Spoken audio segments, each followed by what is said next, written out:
আজকের গল্প জলপাহাড়ের শেষ চিঠি। গ্রামের নাম পাতালডাঙ্গা। সেই গ্রামের 10 বছরের অভির সাথে এক রহস্যময় সাধু বাবার দেখা হয় পাহাড়ি রাস্তায়। গ্রামের পেছনের পাহাড়ে বৃষ্টি নামলেই ভেসে আসে পেছনের কুঁড়েঘর থেকে গানের আওয়াজ।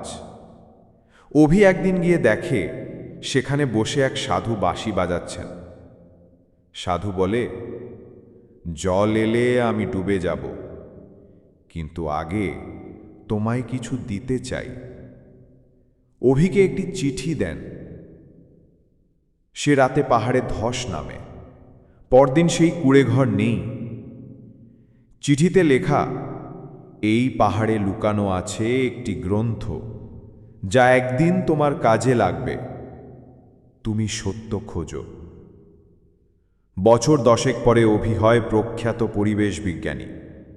ঠিক সেই জায়গা থেকে উদ্ধার হয় জলপ্রবাহ নিয়ন্ত্রণের পুরনো তথ্য।